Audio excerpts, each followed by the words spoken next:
Questions after a couple of very brief points to share with you today. Please put your questions in the chat of the Zoom with your name and your outlet, of course.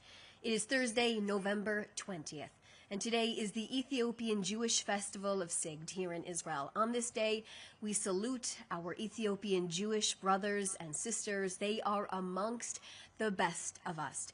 From member of Knesset Sega Melaku, shaping our democracy, to the heroic soldiers of the Ethiopian community who have fought and fallen for our country, their contribution is woven into the fabric of Israel.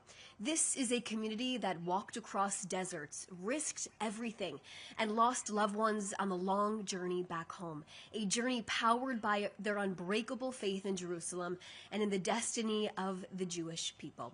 Sigd is a day of unity and of our shared mission as one nation. The Prime Minister conveyed Israel's deep pride in this extraordinary community and paid tribute to their sacrifice, their courage, and their devotion to a strengthened Israel. Ethiopian Jews enrich our society and inspire us all. We wish you a joyous and meaningful Sigd. Next, today marks day 776 since Hamas decided to launch a brutal war against us, massacring our people and kidnapping them into the depths of hell of Gaza. These terrorists are still holding the remains of 3 of our hostages. 3 hostages who were alive on the morning of October 7th and killed by Hamas terrorists. 3 hostages who have families waiting for them to be returned home for a proper burial. 3 hostages Hamas continues to violate the ceasefire plan with, as they were supposed to come home more than 1 month ago. The Prime Minister will not give in and will not back down from achieving our commitments, and this is bringing all of our hostages back home. The courageous testimonies of our released living hostages is painstaking and heartbreaking to hear, but it sheds a light on the wickedness our people endured for 2 years in hell in Hamas captivity. Although their testimonies won't end up on headlines on the BBC and the Associated Press because it does not fit the anti-Israel narrative they push out on a daily basis, it is our duty to remind you of their stories, and so when everyone else forgets the history of this war and the hatred Hamas holds for the Jewish people, this can be your reminder. I point you to the partial interview that was released of former hostage Guy Gilboa Dalal, who is revealing for the first time publicly the horrific sexual abuse he endured while in Hamas captivity. Now, specifically, the 24-year-old detailed a moment when this type of abuse actually took place during his time in captivity. There are no bounds for Hamas's evilness, and we will not stop reminding the world of who they are, who Hamas is, and what they are capable of, and what they want to repeat. Meanwhile, Hamas is continuing to violate the ceasefire in place. On Wednesday, the IDF observed terrorists crossing over the yellow line and approaching our soldiers once again, posing an immediate threat to them. In response, following identification, the IDF struck and eliminated them to remove the threat. And again on Wednesday, several terrorists opened fire in an area where our IDF soldiers were operating in Khan Yunis. Now, in response to this violation of the ceasefire in place and to defend our troops, the IDF began striking Hamas terror targets across the Gaza Strip. Israel made the decision independently to conduct these airstrikes and did not ask for permission to protect ourselves and our people. Also, within the Yellow Line, IDF forces have been locating and dismantling terror infrastructure that's been used by terror organizations inside of Gaza. And specifically, the IDF located an 8-tube rocket launcher with 4 rockets inside of it, which was aimed towards Israeli territory. Under the ceasefire, the IDF will continue to clear the area, remove any threat, and destroy terror infrastructure. Also on Wednesday, Prime Minister Netanyahu visited the established buffer zone in Syria, where he went to an IDF post and thanked our heroic soldiers for all of their efforts over the last 2 years. Now, many of these soldiers have done multiple rotations in the reserve since October 7th. The Prime Minister explained the importance of our capabilities inside of this buffer zone while safeguarding our Druze brothers and the State of Israel and its northern border.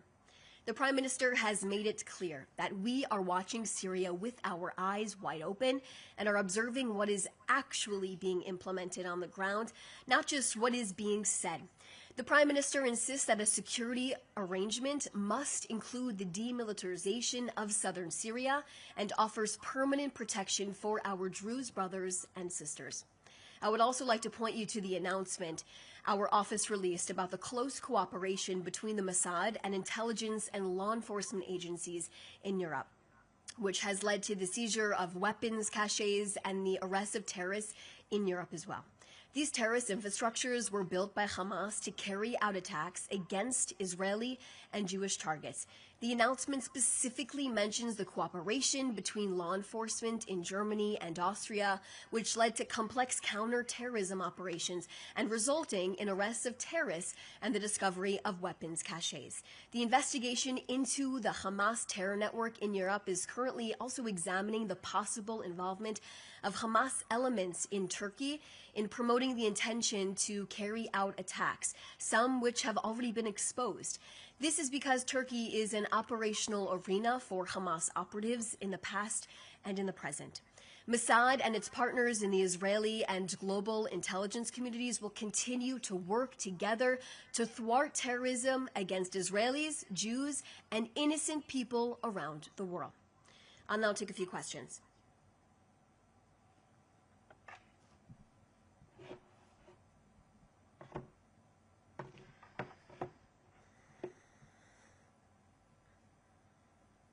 Okay, so the first question is from Alex Cornwell from Reuters. This week, the Crown Prince, Saudi Arabia, at the White House wanted to be part of the Abraham Accords. He also said he wants a clear path to a two-state solution with Palestinian independence. Does the Prime Minister's position remain that he is against Palestinian statehood, even if this could lead to normalization with Saudi Arabia? What is the Israeli government's position on the U.S. sale of F-35 fighter jets to Saudi Arabia?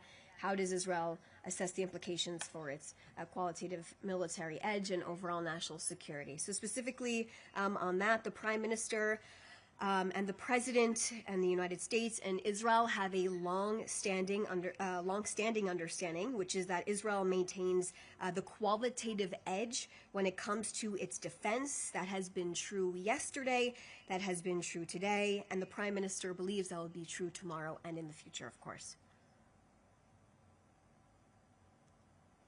Just continuing to read these questions here.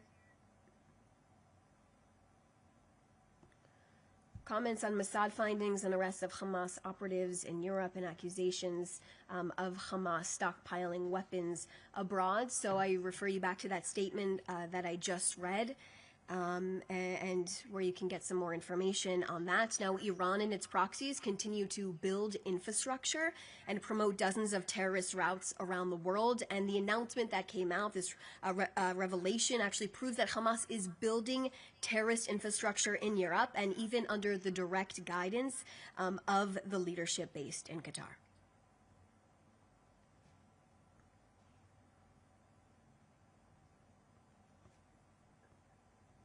Okay, still waiting for a few more questions to come in.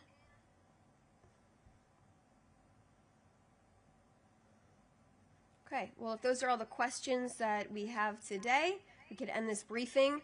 As always, you can reach out to the Prime Minister's office for more questions when you have them, and we'll be happy to answer them for you. Thanks so much for joining today.